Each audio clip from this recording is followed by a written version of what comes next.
ડેડિયાપાડાના ધારાસભ્ય ચૈતર વસાવા પણ હવે વનકર્મીને ધમકાવવાના અને મારપીટના કેસમાં આજે ડેડિયાપાડા પોલીસ સ્ટેશનમાં હાજર થયા છે। ચૈતર વસાવા છેલ્લા 1 મહિનાથી ભૂગર્ભમાં હતા। તેમણે કહ્યું કે મારા પર ખોટા આરોપ લાગ્યા છે। તેમણે કહ્યું કે મારી સામે ષડયંત્ર રચવામાં આવ્યું અને ષડયંત્રના ભાગરૂપે મને ફસાવવામાં આવ્યો છે। હું અને મારો પરિવાર લડતા રહીશું અને આમ આદમી પાર્ટીની ગુજરાતમાં મુશ્કેલીઓ ઓછી થવાનું જાણે નામ લેતી નથી। ગઈકાલે બુધવારે પાર્ટીના વિસાવદરના ધારાસભ્ય ભૂપત ભાયાણીએ પાર્ટી સાથે છેડો ફાડ્યો અને કેસરિયા કરવાનું હોવાનું કહેવાઈ રહ્યું છે। ત્યાં બીજા એક ડેડિયાપાડાના ધારાસભ્ય ચૈતર વસાવા પણ હવે વનકર્મીને ધમકાવવાના અને મારપીટના કેસમાં આજે ડેડિયાપાડા પોલીસ સ્ટેશનમાં હાજર થયા છે। ચૈતર વસાવા છેલ્લા 1 મહિનાથી ભૂગર્ભમાં હતા। હાજર થતા પહેલા તેમણે કહ્યું કે મારા પર ખોટા આરોપ લાગ્યા છે।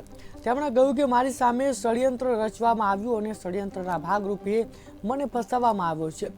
હું અને મારો પરિવાર લડતા રહીશું। અત્રે જણાવવાનું કે ચૈતર વસાવાએ આગોતરા જામીન માટે હાઈકોર્ટમાં અરજી પણ કરી હતી, પરંતુ આ અરજી ફગાવી દેવામાં આવી હતી।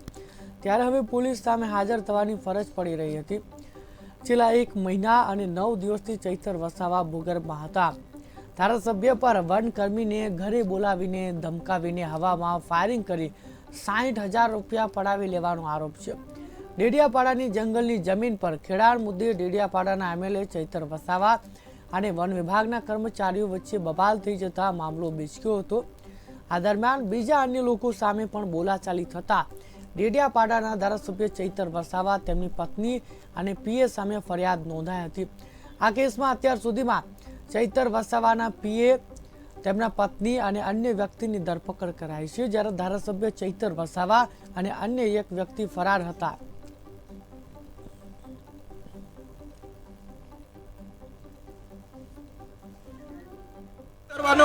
આપણે સામેથી સરેન્ડર થવા માટે આવ્યા છે અને સરેન્ડર થઈશું। અને બધાને કહેવા માંગુ છું, હું ચૈતર વસાવા અને મારો પરિવાર આખા આદિવાસી સમાજ માટે, આખા ગુજરાતના નવયુવાનો માટે, શિક્ષિતો માટે, શોષિતો માટે, પીડિતો માટે, તમામ લોકોને ન્યાય અપાવવા માટે છેલ્લા શ્વાસ સુધી લડીશું। હું આમ આદમી પાર્ટીના તમામ આગેવાનોનો પણ આભાર માનું છું, કોંગ્રેસના તમામ લોકોનો પણ આભાર માનું છું, જેમને મારે આ કપરા સમયમાં મને સાથ અને સહકાર આપ્યો છે।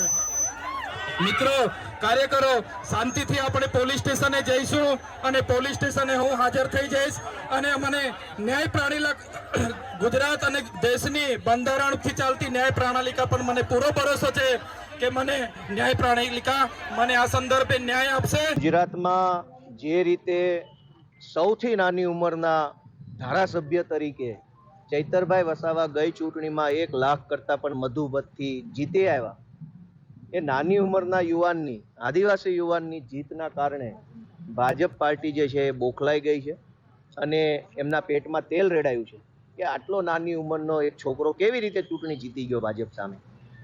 એટલા માટે જ્યારથી ચૈતરભાઈ ચૂંટાયા છે ત્યારથી એમને હેરાન કરવા, પરેશાન કરવા, તોડી પાડવા, એમને બદનામ કરવા માટેના તમામ ષડયંત્રો ભાજપ દ્વારા કરવામાં આવી રહ્યા હતા। છેલ્લા કેટલાક દિવસ પહેલા આવા જ ષડયંત્રના ભાગરૂપે ચૈતરભાઈ વસાવાને હેરાન કરવા, એમના પરિવારને ત્રાસ આપવા માટે એક ખોટી બેબુનિયાદ વાહિયાત ઉપજાવી કાઢેલી એફઆઈઆર ચૈતરભાઈ અને એમના પરિવાર વિરુદ્ધમાં દાખલ કરવામાં આવી અને એ એફઆઈઆરમાં ચૈતરભાઈના ધર્મપત્નીને પણ ખોટી રીતે ધરપકડ કરી જેલમાં પૂરી રાખવામાં આવ્યા છે। ચૈતરભાઈનો ગુનો એટલો જ છે કે ભાજપના 156 ધારાસભ્યોની જેમ મોઢા ઉપર આંગળી રાખીને બેસતા નથી, પણ આંગળી ઉઠાવે છે, સવાલ ઉઠાવે છે, એ એમનો ગુનો છે। આદિવાસી સમાજના બાળકોની શિષ્યવૃત્તિનો પ્રશ્ન હોય, પ્રાયોજના અધિકારીની કચેરીમાં ચાલતા ગેરવહીવટનો પ્રશ્ન હોય, આદિવાસી સમાજના જાતિના પ્રમાણપત્રો બાબતનો પ્રશ્ન હોય, અને આ અવાજ ઉઠાવવાના ગુનાના કારણે ખોટી એફઆઈઆરોમાં ચૈતરભાઈની ધરપકડ કરી છે। ત્યારે આજરોજ ચૈતરભાઈ સામે ચાલીને પોલીસ સમક્ષ હાજર થયા છે।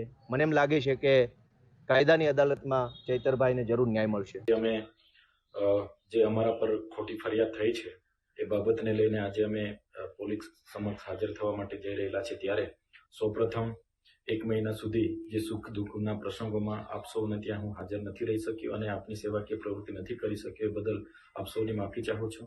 2022ની જે વિધાનસભાની ચૂંટણી હતી એમાં અહીં 4 રાજકીય પક્ષના ઉમેદવારો હતા।